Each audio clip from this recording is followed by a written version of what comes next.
डरावनी रातें YouTube channel पर आपका स्वागत है। भूत प्रेत पिशाच और शैतानों की रोमांचक कहानियां आपको इस चैनल पर सुनने को मिलती हैं। अगर आपको ऐसी ही वीडियोस देखना पसंद है तो हमारे इस चैनल को सब्सक्राइब करना ना भूलें। तो हेडफोन लगा लें, कमरे की लाइट्स ऑफ कर लें, क्योंकि ये वक्त हो रहा है डरने का।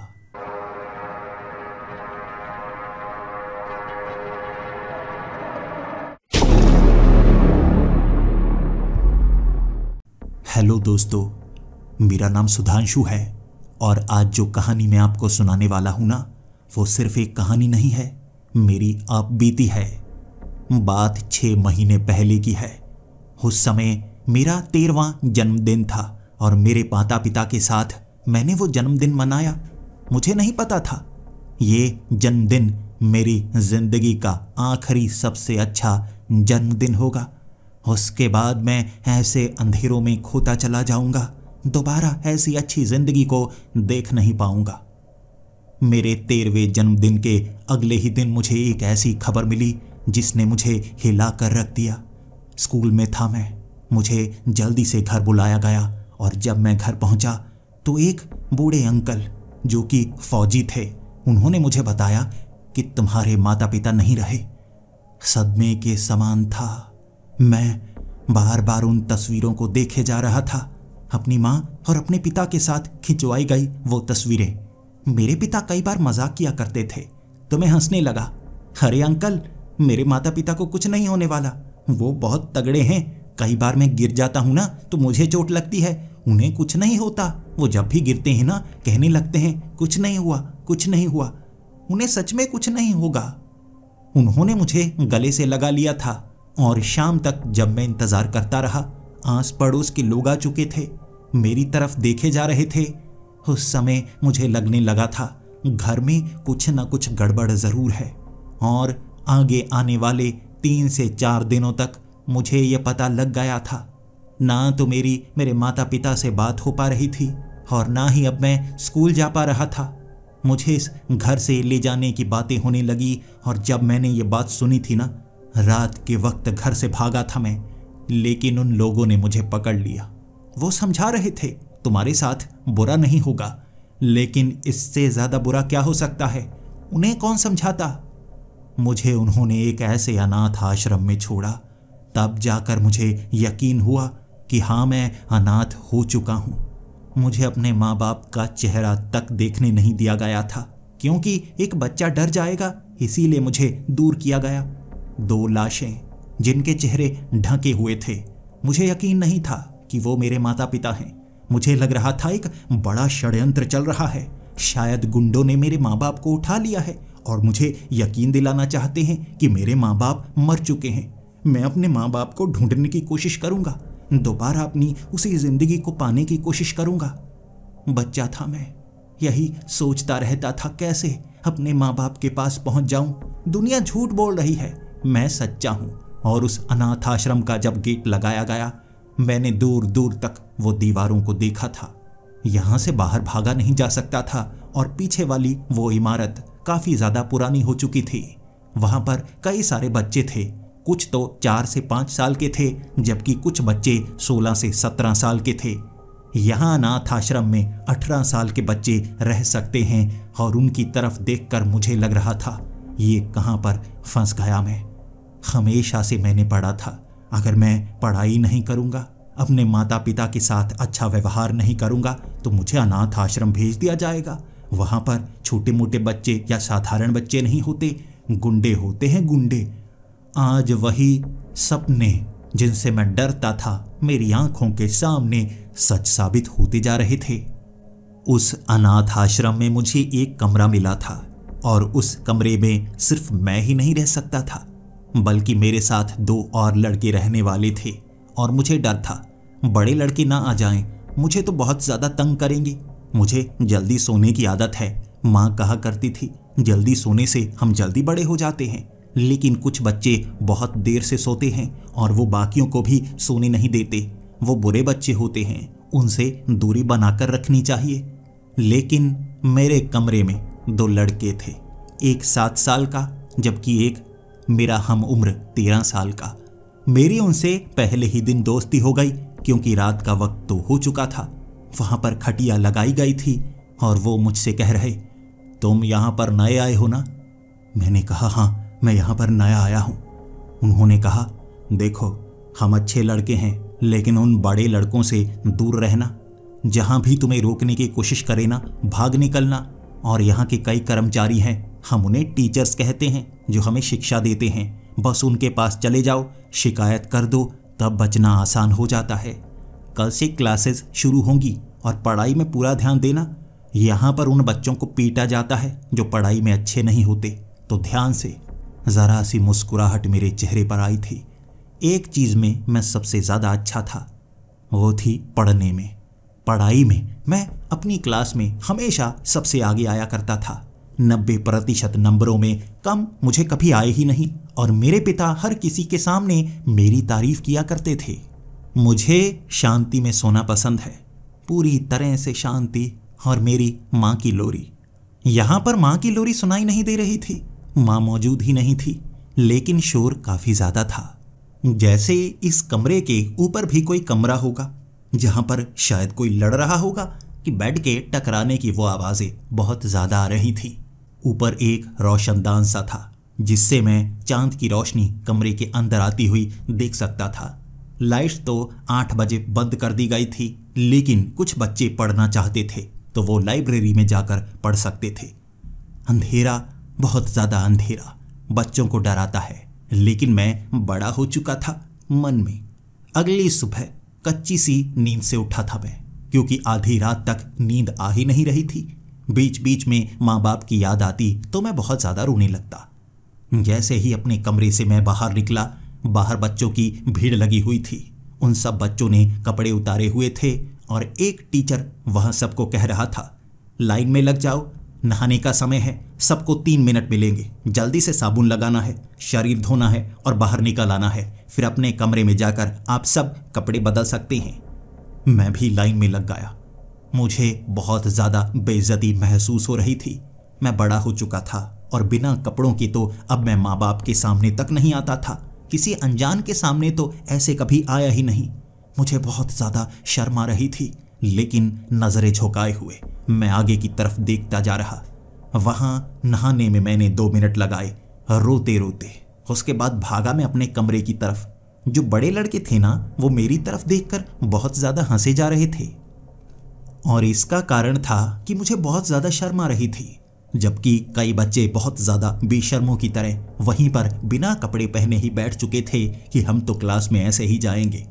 मैं तो अपने कमरे की तरफ भागा और मेरे दोनों दोस्त कमरे में पहले ही कपड़े बदल रहे थे। मुझे भी कहने लगे, दरवाज़ा बंद करो, दरवाज़ा बंद करो, इससे पहले कि कोई आ जाए, तुम जल्दी से कपड़े पहन लो। जो बड़े लड़के हैं ना, कई बार कपड़े उठाकर बाहर की तरफ चले जाते हैं, उसके बाद हमें कपड़े नहीं मिलते और हर रोज़ धोए हुए वो एक जोड़ी कपड़े यहाँ पर रखे होते हैं। अगर वो ना हो तो पूरा दिन बिना कपड़ों के निकालना पड़ेगा, चादर लपेट कर घूमना पड़ेगा। जल्दी करो, दरवाज़ा बंद कर दो। मैंने दरवाज़ा बंद कर दिया। उसके बाद मैंने कपड़े पहने और अब बारी थी क्लास में जाने की। क्लास में बहुत ज़्यादा बच्चे थे और यहाँ पर मैंने लड़कियाँ भी देखी। पहले तो मुझे लग रहा था कि यहाँ पर सिर्फ लड़के ही हैं, क्योंकि वहाँ नहाते समय और यहाँ तक मैंने किसी लड़की को नहीं देखा था, लेकिन क्लास में तो ढेर सारी लड़कियाँ भी थीं। उसके बाद क्लास शुरू हुई। हमें ऐसी ऐसी जानकारी दी जा रही थी, कुछ तो मुझे पहले से पता थी जबकि कुछ बिल्कुल पता नहीं थी। जैसा हमें पढ़ाया जाता था स्कूल में, यहाँ वैसी पढ़ाई नहीं चल रही थी, बिल्कुल अजीब सी। हमें अनुशासन सिखाया जा रहा था, गलती होने के बाद कैसी सज़ा मिल सकती है वो बताया जा रहा था, पुराने ज़माने में कैसी सज़ाएं हुआ करती थी वो बताया गया। वो सज़ाएं इतनी भयानक थी कि कई बार तो मेरा मन घबराने लगता। मेरी माँ कहती थी, लड़ाई वाली कोई कहानियाँ सुनना नहीं है, तुमने टीवी पर भी कोई लड़ाई वाली वीडियो नहीं देखनी है। जबकि यहाँ तो टीचर वो जानकारी देता जा रहा था। पहला दिन इसी तरह से निकला। अजीब अजीब से काम हमें करने पड़ रहे थे। कई जगह लकड़ियाँ पड़ी थी, उन लकड़ियों को घिस घिस कर कुर्सियाँ बनानी थी। यहाँ पर बच्चों से काम करवाया जा रहा था और मैं कुछ कर भी नहीं सकता था। शायद नई जगह पर रहने के लिए, मुफ्त में खाने के लिए इन चीजों का सामना तो करना ही पड़ेगा। शाम तक ऐसे ही चलता रहा और शाम के वक्त सबको गार्डन में भेजा जाता है, आगे वाली उन दीवारों के पास। एक दिन में मुझे लगने लगा था अगर मौका मिला तो यहां से मैं भाग जाऊंगा, किसी के हाथ में नहीं आऊंगा और चला जाऊंगा पहाड़ों में, किसी ऐसी जगह पर जहां बस मुझे खाना मिल जाए और मैं आज़ादी से रह सकूं। यहां पर तो लगता है जिंदगी नर्क बन जाएगी। मैं उन दीवारों के पास घूमता जा रहा था और हमें समय दिया गया था कि 7 बजे से पहले पहले अपने अपने कमरे में चले जाना है। 7 बज चुके थे, ज्यादातर बच्चे अंदर जा चुके थे, लेकिन कुछ बड़े बच्चों को मैंने देखा जो अंदर नहीं गए थे बल्कि आगे वाले उस पेड़ों वाले इलाके में पहुंच चुके थे। उन पेड़ों वाले इलाके को मैंने भी पहले कभी नहीं देखा था। वो एक सूखा हुआ कुआं जो मैंने पहली बार देखा और काफी शांति का एहसास हुआ। वो 3 बच्चे थे, जिस तरफ वो बड़े जा रहे थे मैं उनका पीछा करता जा रहा था। मुझे बस यहां से बाहर निकलना था। मुझे समझना था ये इलाका कितना बड़ा है। भले ही वो बड़ा सा अनाथ आश्रम बना हुआ, आगे 4 दीवारी बनी हुई, लेकिन वो बच्चे उस अनाथ आश्रम के पीछे की तरफ जा रहे और मैंने देखा पीछे का वो इलाका इतना ज्यादा विशाल है। 4 दीवारी दूर दूर तक नजर नहीं आ रही थी, जैसे ये जंगली इलाका हो जहां पर बहुत सारे झूले बने हुए थे, बहुत सारे पेड़ लगे हुए जिन पर फल लगे हुए थे। ऐसे इलाके को मैं देखे जा रहा और झाड़ियों में धीरे धीरे चलते हुए, डरते हुए, घबराते हुए वो बच्चे आगे बढ़ते जा रहे थे। मैं पीछा करता रहा और आगे जाकर मैंने देखा एक गंदी सी पुरानी सी झोंपड़ी दलदल के बिल्कुल बीच में बनी हुई। वो कीचड़ के अंदर अपने कपड़ों को गंदा करना नहीं चाहते थे तो बिना कपड़ों के सारे कपड़े उतार कर उस तरफ जा रहे। अगर मिट्टी में वो कपड़े खराब हो जाते तो उन्हें बताना पड़ता कपड़े इतने ज्यादा खराब कैसे हुए हैं। बड़े अच्छे तरीके से उन्होंने वो कपड़े सीधे करके पीछे रख दिए और खुद कीचड़ में तैरते हुए आगे की तरफ बढ़ रहे थे। मैंने देखा एक तरफ कीचड़ था तो एक तरफ साफ पानी। वहां पर मैं कुछ समय इंतजार करता रहा और अंदर से आवाजें आ रही थी। ऐसा लग रहा था आग जलाकर वो कुछ कर रहे हैं। मैं उस कीचड़ में जाना नहीं चाहता था तो मैं इंतजार करता रहा। कुछ समय पेड़ के पास इंतजार करने के बाद मैंने उन लड़कों को उस घर से बाहर आते हुए देखा। कीचड़ से जल्दी से बाहर निकले, उसके बाद तालाब में नहाए, अपने शरीर को अच्छी तरह से साफ किया, फिर सुखाया, उन कपड़ों को पहनकर जल्दी से वो अनाथ आश्रम की तरफ भागने लगे। मैं भी उनके पीछे पीछे, और जैसे ही अनाथ आश्रम के उस दरवाजे के पास हम पहुंचे मेरी सांसें रुक गईं। हे भगवान, ये क्या! बाहर वाला दरवाज़ा बंद किया जा चुका था। अब हम उस इमारत के अंदर नहीं जा सकते थे, यानी कि अब हम फंसे। लेकिन वो जो बड़े लड़के थे ना, कुछ ना कुछ सोचकर ही रात के वक्त वहां पर जाते होंगे। मैंने देखा पीछे खिड़की थी, उस खिड़की पर उन्होंने 2-3 बार खटखटाया तो वो खिड़की अंदर की तरफ खुल गई। वो सब एक एक करके अब उस अनाथ आश्रम के अंदर जा चुके थे। मैंने भी उस खिड़की का सहारा लिया, अनाथ आश्रम के अंदर था और छिपते छिपाते हुए मैं अपने कमरे तक चला गया। मेरे दोनों दोस्त मुझे देखकर बहुत ज्यादा हैरान, हक्के बक्के और डरे हुए थे। उन्होंने मुझे कहा, तुम कहाँ रह गए थे? किसी और कमरे में तो नहीं चले गए थे? हमें लगा वो बड़े बच्चे तुम्हें उठा कर ले गए, हम तो शिकायत लगाने वाले थे। मैंने अपने दोस्तों को सब कुछ सच सच बताया कि वो जो लड़के हैं ना, वो आगे वाले एक झोंपड़े में कुछ ना कुछ करने के लिए जाते हैं। आखिर गंदे होना और बाहर रहना, इतना खतरा कौन उठाना चाहेगा? उन दोनों ने मुझे कहा, उन बच्चों से दूर रहो। मैंने सुना है वो काला जादू करते हैं। ऐसा काला जादू करते हैं किसी के ऊपर भी वशीकरण करके उसे अपने काबू में कर लेते हैं। ऐसे जादूगरों से दूर रहना चाहिए। अगर उन्हें पता लगा ना तुमने उनका पीछा किया है, फिर तुम फंसोगे। और उस तरफ पीछे कोई नहीं जाता, वहां सबसे ज्यादा खतरा है। कुछ बच्चे जो पीछे गए कहते हैं दोबारा वापस नहीं आए। उन दोनों की बातें डराने वाली थीं, लेकिन जो मैं करना चाहता था वो मैं कर चुका था। अपने बेड पर जब मैं लेटा, उसके बाद छत से आ रही वो आवाजें मैं सुनता गया और इस बार हिम्मत की मैंने उन दोनों से पूछा, ये छत पर कैसी आवाजें आती हैं? उन्होंने कहा, पता नहीं, ऊपर भी कुछ लड़के या लड़कियां रहती होंगी, शायद सामान को घसीटते होंगे, इधर उधर करते होंगे। मैंने कहा, माना कि इधर उधर करते हैं, लेकिन क्या पूरी रात ऐसा करते ही रहते हैं? नीचे सोने में परेशानी होती है ना, ऊपर जाकर देखना होगा, आखिर कौन रहता है, थोड़ा सा धमकाना तो होगा। उन्होंने कहा, धमका तो हम लेंगे, लेकिन अगर उनमें से कोई बड़ा बच्चा हुआ, हमें उसने पीटा, फिर क्या करेंगे? मैंने उन दोनों को कहा, देखो, अगर हम समझौता कर लें तो मुश्किल नहीं होगी। यहां कोई भी बड़ा बच्चा हमें पीट सकता है। अगर हम अकेले रहें तो एक कमरे में हम 3 हैं। अगर एक दूसरे से वादा करें कि कोई भी अगर हमें हाथ लगाएगा तो तीनों एक साथ लड़ेंगे। ये छोटा है लेकिन फिर भी मुकाबला कर सकता है। बताओ, वादा करना है? वो दोनों मेरी तरफ देखते गए। कुछ खुशी उन्हें मिली थी क्योंकि हमेशा से वो डर डर कर यहां पर जिए थे, लेकिन वादा करने के बाद उनके चेहरे पर वो मुस्कुराहट देखने वाली थी। मैं क्लास में हमेशा लीडर हुआ करता था, मॉनिटर बना करता था। भले ही मैं बाकी बच्चों की शिकायत लगाया करता था, लेकिन इसमें एक ताकत का एहसास हुआ करता। और अब मैं यहां पर फंसा हूं तो ऐसी ताकत, ऐसी बुद्धि का इस्तेमाल मैं यहां पर भी करूंगा। सुबह तक मैं बहुत ज्यादा परेशान रहा था, लेकिन अगली सुबह मैं सबसे पहले नहाकर बाहर आ गया।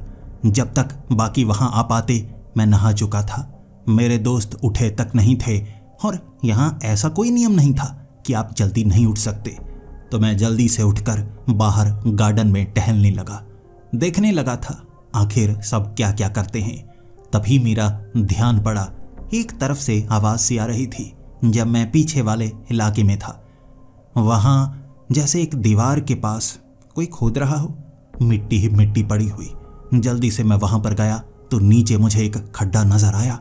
उस खड्डे में एक लड़का था। ये 13 से 14 साल का लड़का होगा। मैंने इसे अपनी क्लास में देखा था।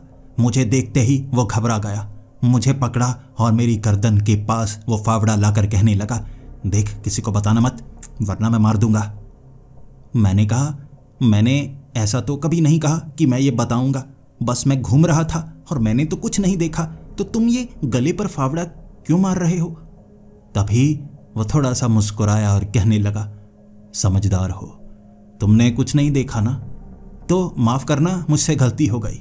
मुझे लगा तुम मुझे परेशान करने के लिए आए हो तो तुम्हें पकड़ा। यहाँ तो कुछ भी नहीं है, मैं भी बस दीवार के पास घूमने के लिए ही तो आया था। और फिर वो कहने लगा, देख मेरे दोस्त, थोड़ी सी मदद कर दे, इस बार मेहनत कुछ ज़्यादा हो गई मुझसे। मैंने कहा, ठीक है, क्या मेहनत करनी है? उसने कहा, जल्दी से ये मिट्टी यहाँ पर डलवा दे, नीचे मैंने फट्टे फंसा दिए हैं, जल्दी कर, कोई आ ना जाए, काफ़ी ज़्यादा समय हो गया ना। मिट्टी उसके साथ मैंने उन फट्टों पर डलवाई और ऐसे मिट्टी बिल्कुल सपाट कर दी जैसे वहाँ पर कुछ हुआ ही ना हो। फिर भी उखड़ी हुई मिट्टी पहचान करवा देती है कि खड्डा तो खोदा गया है। इसका इलाज उसने ऐसा किया था कि एक तरफ मिट्टी में उसने घास लगा रखा था, अब उस घास को निकाल निकाल कर इस मिट्टी के ऊपर लगाता, जैसे हर रात वो यही काम करता हो। फिर मेरे हाथ से हाथ को पकड़कर कहने लगा, चलो अब बाहर घूमते हैं, तुम भी जल्दी उठे हो, मैं भी जल्दी उठा हूं ना। आंख मारी उसने, लेकिन चलते चलते मैं हल्की आवाज में उससे सवाल कर रहा था, तुम्हारी आंखें काफी लाल लगती हैं, लगता नहीं पूरी रात तुम सोए हो। वो कहने लगा, अगर यहां से बाहर निकलना है ना तो रात की नींद को छोड़ना पड़ेगा। तुम्हें नहीं पता ये जगह कितनी खतरनाक है, हम अनाथ है ना, कैद हो जाते हैं यहाँ पर। कभी यहाँ से बाहर निकल कर देखा है? कितना समय हो गया? मैंने कहा, 2-3 दिन तो हुए हैं। तब ये बात सुनकर वो मुस्कुराया और कहने लगा, तभी ये बातें कर रहे हो, जैसे जैसे समय बीतता चला जाएगा तुम्हें ऐसा लगने लगेगा कि तुम इस जेल में हमेशा के लिए कैद हो गए हो। लेकिन मैं कभी भी किसी जगह पर कैद नहीं रह सकता। भले ही मैं एक चोर का बेटा हूं, इससे भी मुझे थोड़ी मदद मिलती है, लेकिन मैं यहाँ पर ऐसे मरना नहीं चाहूँगा। मेरे पिता ने मरने से पहले ये ज़रूर कहा था, चाहे ज़िंदगी में कुछ भी करना, लेकिन कैद में कभी मत रहना। बस अपने पिता की उसी बात का पालन कर रहा हूँ। ये कहकर वो आगे की तरफ बढ़ गया। मैंने उससे बस एक ही बात की, मेरे दोस्त अगर मुझसे कोई काम हुआ तो बता देना, बस अगर बाहर का रास्ता आसानी से मिल जाए ना तो मुझे भी बता देना। मुस्कुराया वो और फिर कहने लगा, बाहर तो मैंने घूम लिया, अब नहाने का समय है, पूरी रात अच्छे से नींद आई थी मुझे। ये कहकर वो अनाथ आश्रम के अंदर चला गया, जबकि मैं बाहर ही घूमना चाहता था, देखना चाहता था क्या यहाँ से बाहर निकलने का कोई रास्ता है। उसकी बातों ने मुझ पर बहुत ज़्यादा प्रभाव डाला था, इसीलिए दीवार को देखते देखते मैं आगे की तरफ बढ़ने लगा। बड़े बड़े पत्थरों को लगाया गया था और लगभग 22 फुट ऊंची दीवार जिसे सीधा चढ़कर पार नहीं किया जा सकता था। सीढ़ी यहाँ पर थी नहीं, रस्सी आसपास कोई रखी नहीं गई थी, कुछ पेड़ों की बेलें थी जो नीचे की तरफ लटकी हुई, लेकिन इंसानी वजन को वो संभाल नहीं सकती थी। काफ़ी समय मैं घूमता रहा, दिमाग में तरीके सोचता रहा। उसके बाद नहाने का समय था, जब सब बच्चे नहाने वाले थे, लेकिन मैं तो अब अंदर आ गया, कमरे में जाकर बैठ गया। बाकी मेरे दोस्त जब नहाकर वापस आए तो बता रहे थे, आज झगड़ा हो गया, लेकिन हम दोनों मिलकर लड़े, इसीलिए सामने वाले पर हावी हो गए थे। ऐसे उनकी बातें कुछ घबराने वाली भी थी, क्योंकि एक बड़े बच्चे से उन्होंने लड़ाई की थी और जैसा मैंने सोचा था वैसा हुआ। क्लास शुरू होने से पहले 5 बच्चे आए जिनका कद काफ़ी ज़्यादा लंबा था। उनमें से एक 17 साल का लड़का जो मेरी तरफ घूर कर कह रहा, उस कमरे में तुम तीनों रहते हो ना?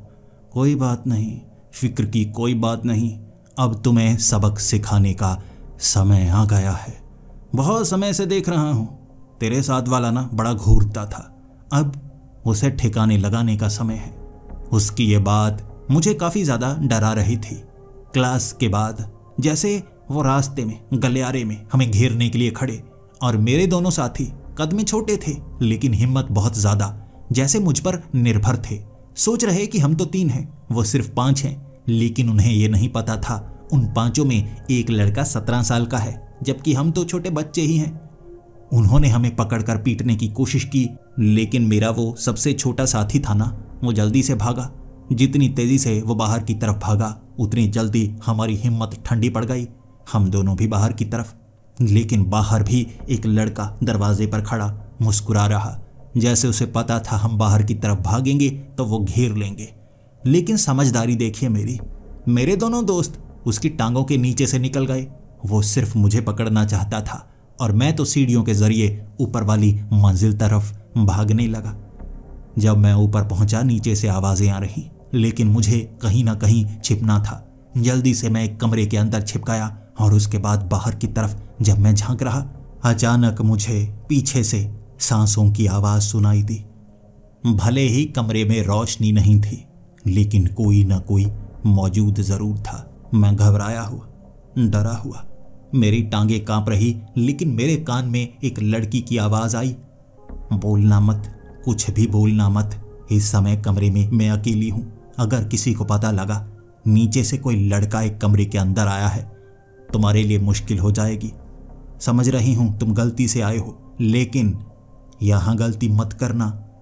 टीचर आती ही होगी, अगर उसने तुम्हारे साथ मुझे देखा, तुम भी गए, मैं भी गई, इसीलिए बिना डरे, बिना सहमे चुपचाप यहां से निकल जाना जब मैं कहूं। मैंने पीछे मुड़कर उस लड़की को देखा ही नहीं, आगे की तरफ मुंह ही रखा, लेकिन दरवाजे के उसने साथ सटा दिया और वहां मेरे ऊपर कपड़े टांग दिए।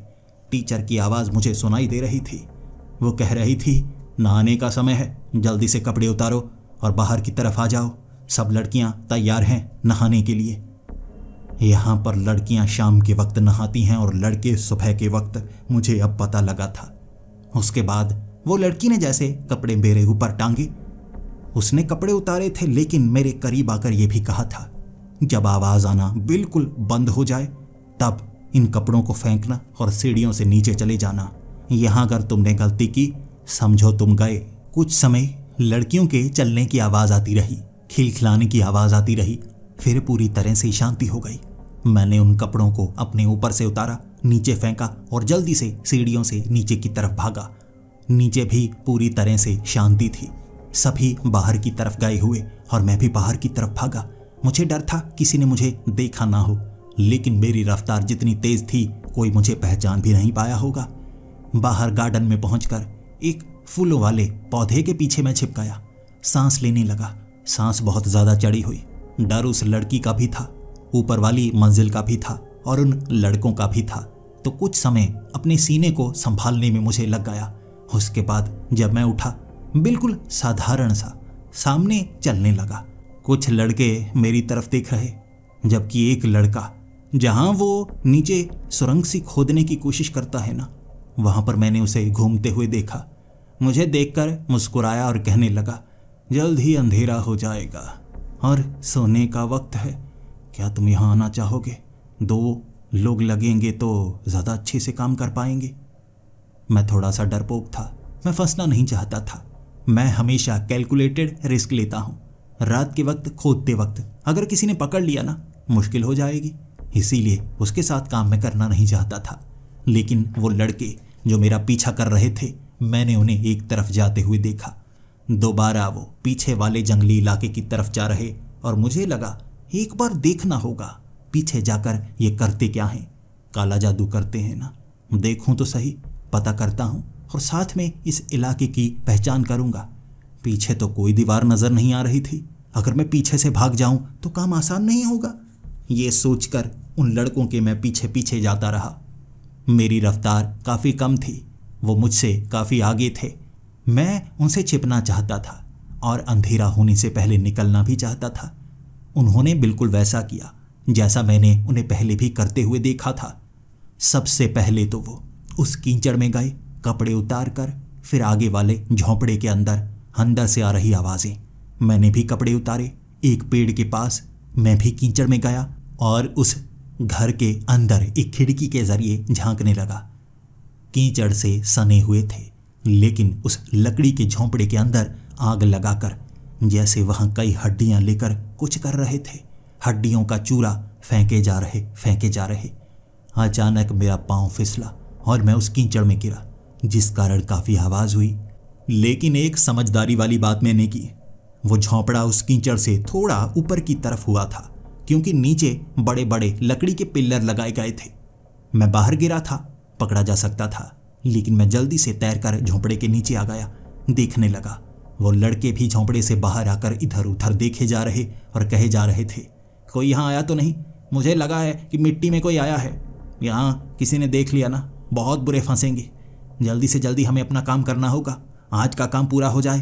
वैसे भी हमारा काम जल्दी ही पूरा होने वाला है। बस आज ये काम हम जल्दी पूरा कर लें। ये कहकर वो दोबारा अंदर चले गए। उसके बाद मुझे उस झोंपड़े के नीचे बैठे रहना पड़ा। वो लड़के बार बार बाहर निकलते, देखते। अगर मैं तैरकर आगे की तरफ जाता तो पकड़ा जाता। समझदारी इसी में थी, मैं इंतजार करता कब वो वहां से जाएंगे और उसके बाद मैं भी वहां से निकल पाऊं। कुछ समय अंधेरा होने से थोड़ा पहले वो उस कीचड़ में गए, तैरकर दूसरी तरफ। फिर वो उस साफ पानी के तालाब में नहाए, कपड़े पहनकर वहां से चले गए। जिसके बाद मैं उस कीचड़ के तालाब में तैरा। तैरते तैरते मैं कोने तक आया। उसके बाद नहाया। कपड़े पहनने ही वाला था, मैंने देखा मेरे कपड़े कहाँ हैं। ढूंढता रह गया और अब मैं ये भी समझ गया था, वो लड़के ना सिर्फ अपने कपड़े लेकर गए हैं, उन्हें पता है कोई ना कोई यहाँ पर है, इसीलिए मेरे कपड़े भी ले गए। तो अब क्या करूं? अब तो मुसीबत होगी ना। रात कैसे गुजारनी होगी? क्योंकि सुबह के वक्त हम कपड़े उस सूखे बक्से में डाल देते हैं। नए कपड़े धुले हुए हमें मिल जाते हैं, वो हम पहन लेते हैं। लेकिन अगर वो मेरे कपड़े ले जा चुके हैं, यानी कि पूरी की पूरी रात बिना कपड़ों के गुजारनी होगी। और मुश्किल ये यहाँ से मुझे अंदर तक उस अनाथ आश्रम के बिना कपड़ों के जाना होगा। ये तो मुसीबत हो। मैंने वहां पर कुछ बड़ी बड़ी पत्तियां ली जो कई ऐसे फलों की थीं, लपेटी। अब मैं बिना कपड़ों के था। शर्म से मेरी निगाहें झुकी हुई, लेकिन मैं आगे बढ़ा। जैसे ही उस अनाथ आश्रम के मैं पास पहुंचा, उस खिड़की को देखा, धक्का देने की कोशिश की, लेकिन वो लड़कों को पता था कोई उनका पीछा करता है, वहां तक जाता है। उन्होंने खिड़की को बंद कर दिया। मेरे पास कोई रास्ता नहीं, बिल्कुल भी कोई रास्ता नहीं। अब मैं उस अनाथ आश्रम के अंदर कैसे जाऊंगा, मुझे कुछ पता नहीं। लेकिन मैं सोच रहा, वो लड़का जो सुरंग निकालने की कोशिश करता है, वो तो वहीं पर होगा ना, उसके पास जाता हूँ, वो कोई ना कोई मदद जरूर करेगा। मैं जैसे ही उस लड़के को ढूंढने के लिए उस जगह पर गया जहां पर वो सुरंग थी, वो लड़का मौजूद नहीं, सुरंग मौजूद नहीं। जैसे अपना काम करके वो यहां से जा चुका था और मैं वहीं पर सर पकड़कर बैठ गया। हे भगवान, वो भी चला गया। अब मेरी मदद कौन करेगा? क्या मैं सुबह तक इसी तरह से यहाँ बैठा रहूं? अगर कपड़े पहने होते तो बैठा भी रहता। अब तो अगर मैं सुबह सुबह उस अनाथ आश्रम के अंदर जाने की कोशिश करूंगा ना, कोई ना कोई तो देख लेगा, फिर पकड़ लेगा। ये हल्के से पत्ते हैं, सुबह तक मुरझा भी जाएंगे और ऐसे तो मैं पूरी तरह से नग्न हो जाऊंगा बिना कपड़ों के। बच्चे हंसेंगे और मुसीबत ये किसी टीचर ने देख लिया, मुझे सज़ा मिलेगी। और बताते हैं पुराने ज़माने की सज़ाएं देते हैं वो, पुराने ज़माने की। पुराने ज़माने में कई कटीली चीज़ों से हमें बांध दिया जाता था, सज़ा मिलती रहती थी, पूरा पूरा दिन खून टपकता रहता था। ऐसा तो नहीं करेंगे ना। रो रहा था मैं, लेकिन फिर भी बचने के लिए कुछ ना कुछ तो करना ही था। मैं उसी खिड़की के नीचे खड़ा देख रहा, कोई खिड़की ही खोल दे, शायद उन्हें तरस आ जाए, वरना मैं मुसीबत में रहूंगा। तभी मुझे एक आवाज सुनाई दी। वहां एक ड्रेनेज पाइप था, उस पाइप के अंदर से एक लड़की की आवाज आई थी, यहीं पर मेरा इंतजार करो, यहां से कहीं और मत जाना, मैं तुम्हारी मदद करने के लिए आ रही हूं। ये आवाज कुछ सुनी सुनी सी लग रही थी। ये शायद उसी लड़की की आवाज थी जो मैंने आज सुनी थी शाम के वक्त। मैं इंतजार करता रहा, लेकिन थोड़ा शर्माया हुआ भी। वो पत्ते थोड़े से सूखने लगे थे, छोटे होने लगे थे, और मैं बिना कपड़ों के वो लड़की की तरफ देखूंगा कैसे? और वो मेरी मदद करेगी तो करेगी कैसे?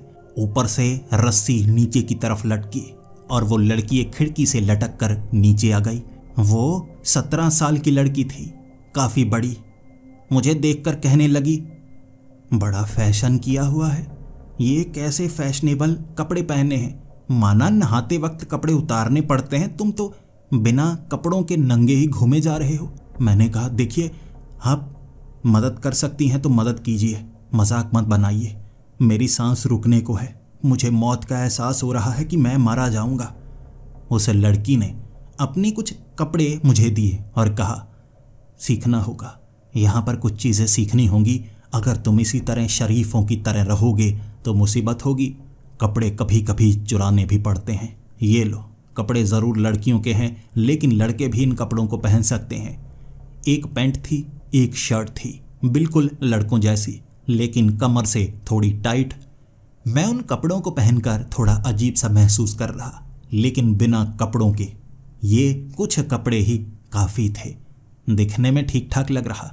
फिर मैंने उसे कहा, धन्यवाद, तुमने मेरी बहुत ज़्यादा मदद की, अब तुम जा सकती हो। अगर तुम्हें मेरी कोई मदद चाहिए तो कभी भी मुझे कह देना। वो कहने लगी, मुझे तुम्हारी मदद नहीं चाहिए होगी, काफ़ी समय से जो कोशिश मैं कर रही हूँ, जानती हूँ बाकी भी यहाँ पर वैसी कोशिश करते होंगे। मैंने कहा, कैसी कोशिश? उसने कहा, भागने की। ये जगह एक चक्रव्यूह की तरह है, अनाथ आश्रम। जब तक आप 18 साल के नहीं होंगे यहाँ से निकल नहीं पाएंगे, और मैं 1 साल और इंतज़ार नहीं कर सकती। सफ़र जैसे चलता ही चला जाता है। पता नहीं कितने साल हो गए यहाँ पर कैदियों की तरह। भागने की कोशिश मैंने कई बार की, लेकिन अब सीख चुकी हूँ और अब मैं किसी और की मदद भी कर सकती हूँ। जल्द ही मेरे जाने का समय भी आ जाएगा, लेकिन किसी की और मदद कर दूँ मैं तो ज़्यादा अच्छा रहेगा। चलो मेरे साथ, जल्दी जल्दी अपने कदमों को बढ़ाओ, सुबह तक बाहर रह सकते हैं। तुम्हें कुछ बताती हूँ जो तुम्हारे काम का है। वो लड़की पीछे वाले जंगल में मुझे ले जाने लगी। मुझसे बड़ी थी, ज़्यादा समझदार थी। कई ऐसे रास्ते उसने मुझे दिखाए जो मुझे पता नहीं थे। वो कीचड़ वाले तालाब के पास से गुजरते वक्त उसने कहा, ये पागल लड़के, इन्हें लगता है काले जादू से यहाँ से बचा जा सकता है। उनसे थोड़ा ध्यान रखना, क्योंकि वो काले जादू से कुछ प्रेत आत्माओं को कंट्रोल करते हैं या क्या होता है। यहाँ से डरावनी आवाज़ें आती हैं और कई बार मुझ पर हमले हो चुके हैं, जबकि सामने से कोई नज़र नहीं आता। ध्यान रखना, उनका पीछा मत करना, उन्हें पता नहीं लगना चाहिए। मेरे गले में जो ज़बान थी ना, सन्न हो गई थी। कैसे बताता? जो ना करने की हिदायत वो दे रही थी, वो काम तो मैं पहले से कर चुका था, इसीलिए ज़बान को कंट्रोल किया, बोला नहीं और आगे बढ़ने लगा। उसके पीछे पीछे वो मुझे आगे वाला वो रास्ता दिखाने लगी और सबसे पीछे वाली उस दीवार तक लेकर गई। 1.5 घंटा मैं चलता रहा और दीवार के पास पहुंचकर वो कहने लगी, यहाँ पर सबसे सुरक्षित निकलने का रास्ता एक ही है, ये दीवार। देखो ऊपर तक इस दीवार को, इस पर चढ़ी हुई वो बेलें कितनी मजबूत हैं, कितनी पक्की हैं। और ऊपर जो पेड़ तुम्हें नजर आ रहा है ना, जब आंधी चलती है तो उसकी एक लट इस तरफ लटक जाती है। कुछ समय बाद जब हवा चलती है दूसरी तरफ वो लट चली जाती है। जिस दिन आंधी चल रही हो, हवाएं तेज चल रही हों, यहाँ पर आना है, वो लट को पकड़ना है, ऊपर चढ़ना है। यही एक रास्ता है। और इतने सालों में मुझे अब जाकर ये पता लगा। हर तरफ हर तरह की कोशिश की मैंने, सुरंग खोदने की कोशिश की, आगे से भागने की कोशिश की। आगे वाला गेट सिर्फ एक बार खुलता है और वहां से निकलना संभव है। भीड़ लगी होती है आपको पकड़ने वालों की, और वो हट्टे कट्टे लोग खुद को सिक्योरिटी गार्ड कहते हैं, बाहर बैठे होते हैं। कोई जा नहीं सकता। जिन्हें वो पकड़ते हैं ना, वो बाद में नजर नहीं आता। इसीलिए आगे वाले रास्ते से कोशिश मत करना। यहाँ से निकलने का रास्ता है। यहाँ से मैंने कई लोगों को यहाँ से निकलते हुए देखा है। कुछ लोग जो डर कर वापिस आ गए, लेकिन मैं वापस नहीं आने वाला। जिस दिन आंधी चल रही हो, बिजली कड़क रही हो, यहाँ आ जाना, मैं तुम्हें यहीं पर मिलूंगी। कुछ समय इंतजार करूंगी लट को पकड़े हुए। मेरे साथ आओगे तो बाहर निकल पाओगे, यहाँ रहोगे तो शायद बचने का दोबारा मौका ना मिले। पहले मेरा कद छोटा था, वो जो लट है ना, बहुत समय से उतनी ही ऊपर तक लटकती है। अब मेरा कद बड़ा हो चुका है तो अब मैं हाथ डाल सकती हूँ। पहले कभी उसे हाथ से पकड़ नहीं सकती थी, और तुम भी ऐसा कर नहीं पाओगे। तो इस बार समझदारी दिखाना। मैंने उसकी बात मानी और हम वापसी की तरफ आए। रात के वक्त मैं कई जगह घूमा, उसने कई जगह और दिखाई, भागने के तरीके बताए। कुछ काला जादू करते हैं, कुछ सुरंग खोदते हैं, कुछ एक तरफ बड़ी सी सीढ़ी बनाने की कोशिश करते हैं, तो कोई कुछ करता है, लेकिन उन्हें पता लग जाता है। वो लोग जब भी तुम कुछ बना रहे होगी ना, निर्माण करोगे, तो उन्हें पता लग जाएगा। पता नहीं कहाँ से ढूंढ लेते हैं, जान लेते हैं, और फिर उस चीज़ को तोड़ देते हैं। यानी निर्माण करके बनाई गई चीज़ से यहाँ से भागा नहीं जा सकता। कुछ ऐसा जो बाहर से आए, यानी पेड़ की वो लट, उससे लटक कर ऊपर चढ़ा जा सकता है। ऐसे उसने कई जगह मुझे दिखाई और मैं उसका साथ देना चाहता था, लेकिन आज समय सही नहीं था, आज हवाएं सही नहीं थी, आज मौसम सही नहीं था। इसीलिए सुबह तक का इंतज़ार किया और बाहर गार्डन में हम घूमने लगे। मुझे कई लोग मिले, कई मेरे साथी, कई क्लास में पढ़ने वाले, कुछ गुंडाई करने वाले तो कुछ मजाक बनाने वाले। लेकिन जब लक्ष्य आपका अलग हो, आपका ध्यान नहीं भटकता। मेरा ध्यान भी भटक नहीं रहा था। अगले दिन मैं वहीं पर था। सुबह सुबह नहाने के बाद गार्डन में घूमने के लिए आया। लड़की को देखना चाहता था, लेकिन उसके बाद जब क्लास लगी ना, सबसे पीछे वाले बेंच पर उस लड़की को पहचाना। इससे पहले मैं इधर उधर झांकता नहीं था। टीचर बहुत ज़्यादा सख्त नजर आते थे, लेकिन इस बार लड़कियों को झांकते हुए जब एक टीचर ने देखा, मेरी तरफ घूरते हुए कहने लगे थे, लड़कियों की तरफ ज़्यादा ध्यान है तुम्हारा, अभी बड़े नहीं हुए हो और बड़ों जैसी हरकतें कर रहे हो। तुम्हें पता है ना, 18 साल का होने के बाद यहाँ से छुटकारा मिलता है, उससे पहले छुटकारा नहीं मिलता। अब सज़ा भी मिलेगी। मुझे वो पूरा दिन एक छोटे से कमरे में डाला गया, काल कोठरी के समान, जहाँ घुटने भी सीधे नहीं किए जा सकते, और रात के वक्त मुझे छोड़ा गया। मुझसे चला नहीं जा रहा था। सज़ा भयानक थी, सिर्फ लड़कियों को झांकने की ऐसी भयानक सज़ा। कमरे में अपने दोस्तों को बताया तो वो भी डर चुके थे।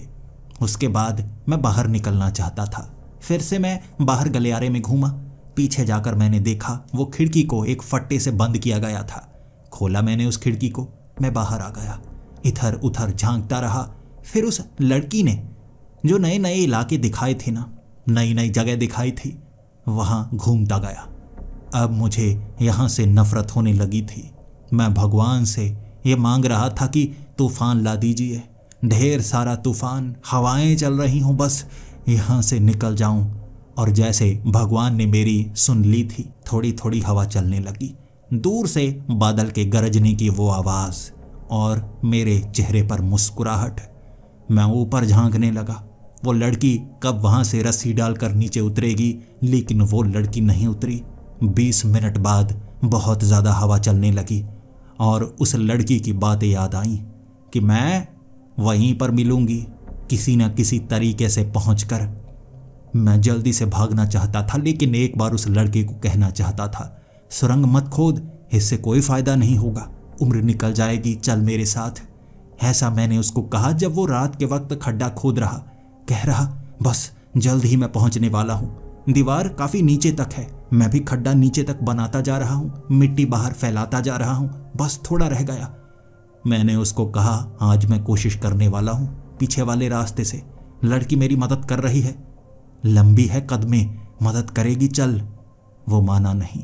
अपने बाकी दोस्तों को मैंने कहने की हिम्मत नहीं जुटाई और बस उस लड़की के पास, उस दीवार के करीब पहुंच गया मैं। वहां वो लड़की वो पेड़ की लट को पकड़कर मेरा ही इंतजार कर रही और कह रही, इतना समय लगा दिया, देखो बारिश कितनी तेज हो रही है, हवाएं धीमी होती चली जाएंगी, मैंने लट को पकड़ा हुआ है, अगर तुम नहीं आते कुछ समय में मैं चली जाती। मैंने कहा, मैं तो वहां रस्सी का इंतजार करता रहा कि तुम रस्सी डालोगी, कब उतरोगी, मैंने गलती कर दी ना। उसने मुस्कुराते हुए कहा, ज्यादा बड़ी भी नहीं की, अभी समय है, चलो चलो मेरे कंधे पर चढ़ो, रस्सी पकड़ी है मैंने, ऊपर चढ़ो इसके। वो उस पेड़ की लट को पकड़कर खड़ी थी और मैं उसके कंधे पर चढ़कर ऊपर उस लट को पकड़ चुका। धीरे धीरे मैं ऊपर चढ़ने लगा और नीचे से वो भी लट के ऊपर आ गई। वो इतनी ऊंची दीवार, हम शिखर पर थे और अब सवाल ये था दूसरी तरफ कैसे नीचे उतरना है। और उस लड़की ने कहा, यहाँ तक पहुँच गए लट के सहारे, अब दूसरी तरफ लटकाकर इसी लट से नीचे उतरेंगे, लेकिन इस बार दीवार के इस तरफ। मैंने पीछे कुछ लोगों को भागते हुए देखा, जैसे उन्हें पता लग गया कोई ना कोई दीवार पर चढ़ा है। और उस लड़की ने कहा, जल्दी करो। जैसे ही हम उस लट के सहारे नीचे उतरे, पीछे से आ रही आवाज़ें दूर होती चली गई क्योंकि हम भागते चले गए।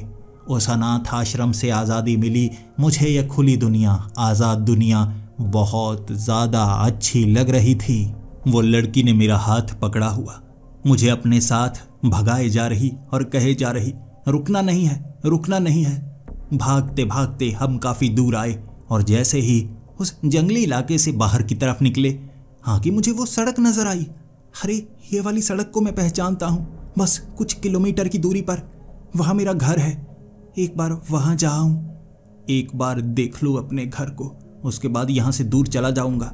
जानता हूँ मुझे ढूंढने के लिए सबसे पहले मेरे घर पर आएंगे। वो लड़की कह रही, मैं तुम्हारे साथ चलूँगी, वहाँ से तुम निकलना, फिर एक बार मैं भी अपने घर को देखूँ। मेरा घर इस तरफ है और वहाँ से आगे जंगली इलाके में निकलने का वो रास्ता मुझे पता है। यहाँ से दूर चले जाएंगे, नई पहचान बनाएंगे और 1 साल में मैं 18 साल की हो जाऊँगी।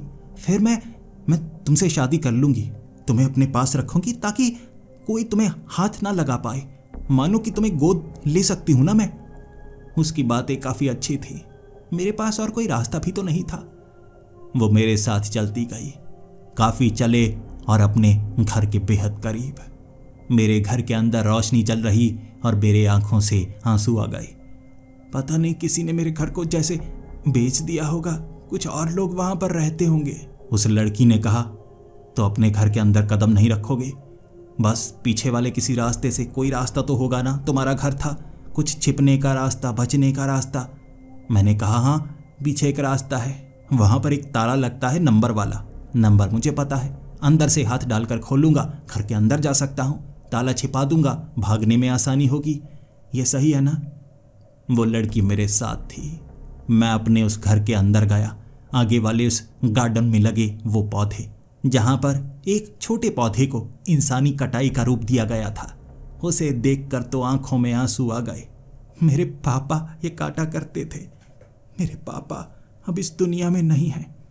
धीरे धीरे चलते हुए जैसे ही हम दोनों उस घर को देखने लगे, आगे वाली वो कांच की खिड़की जब मैंने अंदर झांका, मेरी आंखें फटी की फटी। सामने वाले सोफे पर बैठे हुए मैंने अपने पिता को देखा था।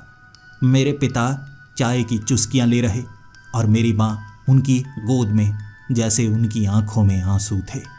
पता नहीं क्यों सामने उस चिमनी में आग लगाकर बस ऐसे ही बैठे हुए, और सामने टंगी हुई कई तस्वीरें, मेरी भी वो तस्वीर।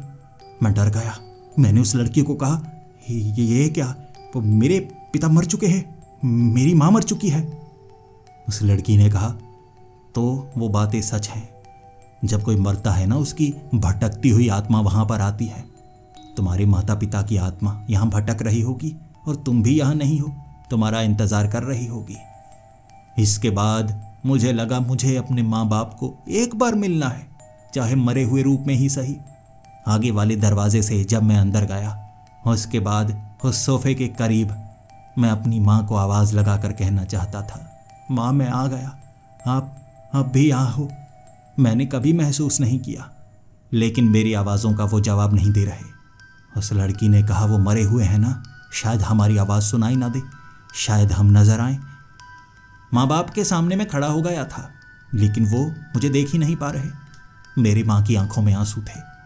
जैसे ही मैंने अपनी माँ के शरीर पर हाथ लगाने की कोशिश की, मेरा हाथ उनके आर पार चला गया। लेकिन ऐसा नहीं था कि उनका शरीर धुंधला हुआ हो, मेरा शरीर धुंधला हुआ था। सामने पड़ा हुआ वो कांच, जिसमें मैं खुद को देख नहीं पा रहा था, ना उस लड़की को, लेकिन उस कांच में मेरे माँ बाप जरूर नजर आ रहे थे।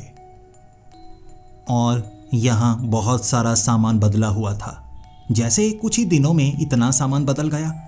सामने रखा हुआ वो कैलेंडर 3 साल बाद का था। मैं हैरान, हक्का बक्का सोच में पड़ा हुआ। 3 साल आगे का ये कैलेंडर क्या कर रहा है घर में? ये समय तो आया ही नहीं। भविष्य का कैलेंडर किसने रखा है? ये कैसा पागलपन है? ना मैं माँ बाप को छुपा रहा, न खुद को किसी भी आईने में देख पा रहा। उस अनाथ आश्रम में कोई आईना था ही नहीं। खिड़की में झलक नजर नहीं आती थी। अब कुछ समझ में आ रहा। और वो लड़की मेरे साथ मेरे घर से बाहर भागी। नहीं नहीं, ऐसा नहीं हो सकता, ऐसा नहीं हो सकता। यानी वो तुम्हारे माँ बाप मरे नहीं थे, तुम मरे थे। और अगर तुम मरे थे, यानी मैं भी मरी हुई हूं। हम एक दूसरे को देखे जा रहे और सोचे जा रहे, हम अगर मरे हुए हैं तो खाना कैसे खाते हैं? मैंने कहा, खाना? हाँ, खाना सुबह सुबह मिलता है ना। कुछ याद क्यों नहीं आ रहा कैसा होता है खाना? लेकिन हम खाना खाने के लिए उस कमरे में तो जाते हैं, पढ़ाई करते हैं। क्या करते हैं पढ़ाई? कुछ याद भी नहीं आ रहा। अब सही से जब हम सोच रहे, कुछ भी याद नहीं। वहां क्या होता था, क्या नहीं होता, कुछ भी याद नहीं।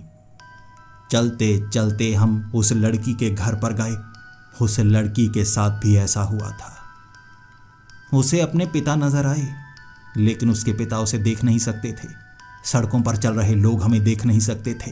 परछाई हमें नजर नहीं आती और कुत्ते भौंकते, डरते भाग जाते। हम समझ चुके थे, हम मर चुके हैं। पूरा का पूरा सच। यानी मेरे माँ बाप की मौत नहीं हुई थी, वो मेरी लाश थी जिसके ऊपर कपड़ा डाला गया था। लोग रो रहे थे, तभी तो कोई मुझसे बात नहीं कर रहा था। वो बूढ़ा आदमी मुझे कह रहा था, चलो तुम्हें अनाथ आश्रम लेकर जाना है। मैंने खुद को संभालने की कोशिश की, वो खींच कर ले गया। कोई मेरी मदद नहीं कर रहा था, क्योंकि कोई मुझे देख ही नहीं सकता था। मेरे माँ बाप अगर मुझे नजर आ जाते, शायद कुछ पहचान पाता, लेकिन शायद मुझे वो घटना याद ही नहीं है। जैसे ही हम सड़क पर बैठे रो रहे थे, वो बूढ़ा आदमी फिर से आया और हमारे साथ बैठकर कहने लगा, चलो बच्चों, जाने का समय है। ये जगह तुम्हारी नहीं है, कभी तुम्हारी हुआ करती थी, लेकिन अब तुम्हारी नहीं है। वो तुम्हारा घर है। मैंने कहा, नहीं, वो जेल है, हम हमेशा के लिए वहां कैद रहेंगे। 3 साल बीत गए, 3 साल। उसने कहा, समय यहां और वहां अलग चलता है। तुम्हें कौन सा याद रहता है? 3 सालों की वो घटनाएं तुम्हें 3 दिन जैसी नजर आ रही होंगी, लेकिन ऐसा नहीं है कि वो जेल है, तुम हमेशा कैद रहोगे। उस जेल से आज़ादी भी मिलती है, लेकिन समय आने पर तुम भाग सकते हो, जैसे कई लोग भागते हैं, बचने की कोशिश करते हैं। लेकिन बच्चों, चलो, तुम्हारा वक्त भी करीब है। इस लड़की का तो बहुत करीब है। ये 18 सालों की नहीं होगी, क्योंकि ये लगभग 60 सालों से यहाँ पर है। अगले साल, जो कि इसके लिए बड़े देर से आएंगे, लेकिन असल में जल्दी, ये जाएगी वहाँ से। और उसके बाद ये आगे कहाँ जाएगी सोचो। मैंने कहा मुझे नहीं पता, एक और अंधेरी दुनिया। उसने कहा नहीं, एक जिंदगी। जिंदगी के बाद ऐसी अंधेरी दुनिया आती है, और अंधेरी दुनिया के बाद फिर से जिंदगी, और जब मौत होती है फिर से अंधेरी दुनिया, और फिर से वो उजाले वाली जिंदगी। वो हमें दोबारा लेकर गया था उसी अनाथ आश्रम में, लेकिन इस बार सब बदला हुआ।